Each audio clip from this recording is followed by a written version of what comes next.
Sveiki, bandysime suderinti 3 pultelius Zomer, Kame ir BFT viename pultelyje, tai yra Avatar Pro pultelyje.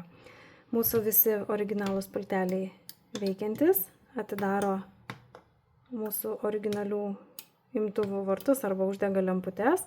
Na ir pradėsime kopijavimą nuo Zomer. Atidarysime visų pirma programavimo režimą Avatar pultelyje, nuspaudę pirmą mygtuką ir 4 kartus paspaudę antrą mygtuką. 1, 2, 3, 4. Dabar pasiėmame Zomer pultelį ir spaudžiame tą mygtuką, kuris jau veikia su mūsų sistema. LED pradeda greitai mirksėti, išsaugome pirmame mygtuke arba tame, kuriame jūs norite išsaugoti. Jeigu pastebėjote, čia trumpam užsidegė LED lemputė raudona, reiškianti, kad galimas distancinis programavimas šiai sistemai. Reikėtų pabrėžti tik tai tiek, kad šis programavimas galimas senesnės kartos imtuvam ir su naujaisiais imtuvais, kurie dirba su Omlog 2 koduotėje, programavimas dėja negalimas. Taigi, distancinis programavimas atrodo taip, nuspausime tą mygtuką, kuriame išsaugojome kodą ir laikysime jį nuspaudę, iki kol pradės degti raudona LED lemputė.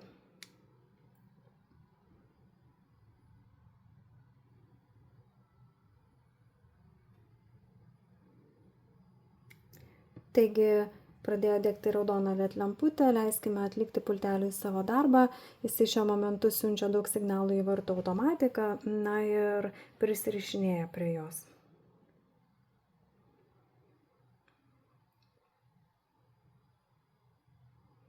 Pultelis užgeso, patikrinkime, ar prisirišo mygtukas.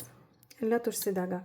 Neišsigaskite, jeigu dabar paėmus savo originalų senąjį Zomer pultelį, jisai iš karto neveiks, tiesiog reikia keletą kartų pabandyti paspausti veikiantį mygtuką, kol jisai sugrįž į savo vietą algoritme. Taigi va, vėl pradėjo veikti, na ir Zomer naujas mygtukas lygiai taip pat paraleliai veikia. Dabar kopijuosime Kame. Kame šiuo atveju yra fiksuoto kodo pultelis, būtent šis modelis. Jo pririšinėti nereikės. Jeigu vis dėlto būtų Kame Atomo serijos pultelis, tada reikėtų irgi pririšti naująjį mygtuką prie vartų automatikos. Tuomet atidarome programavimo režimą.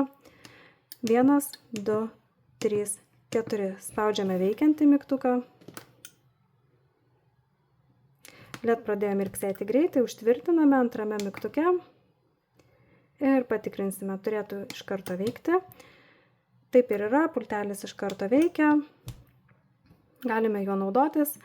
Dabar keliausime prie BFT sistemos. BFT sistema jinai dirba su slapto kodo pagalba, tai reiškia, kopijuojant bus reikalingas dar slaptas kodas. Parodysiu, kaip jis išleidžiamas. Vėl atidarome programavimo režimą. 1, 2, 3, 4. Dabar pultelis yra programavimo režime ir spaudžiame tą mygtuką, kuris jau atidarinėjo mūsų vartus. LED sustojo, dabar bus reikalingas slaptas kodas. 2 viršutinių mygtukų pagalba išleidžiu jų. LED sumirksi greitai, užtvirtiname trečiame mygtuke. Vėlgi BFT vartų automatikoje būtinas pririšimas yra, jis galimas ir distancinis, lygiai taip pat atliksime šią procedūrą kaip ir su Zomer pulteliu. Paspaudžiame ir laikome ilgai.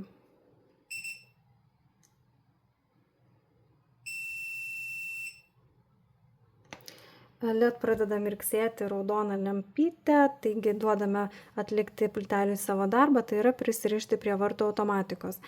Turėkite omenyje tai, kad pririšimas distanciniu būdu galimas tik prie originalių imtuvų, na ir atmintis naujiems pulteliams priimti turi būti pakankama. Jeigu tos atminties imtuve nėra, pultelis naujas neprisiriš. Taip pat šį pultelį galima pririšti prie vartų automatikos ir tiesioginiu būdu. Taigi patikrinsime. Pirmas paspaudimas susipažįsta, antras jau atidaro. Taigi nuo antro paspaudimo atsidaro visos mūsų automatikos. Neišsigaskite, jeigu neatsidarys. Tiesiog reikia leisti pulteliui ilgesnį signalą išleisti. Taigi gero naudojimo ir gero kopijavimo.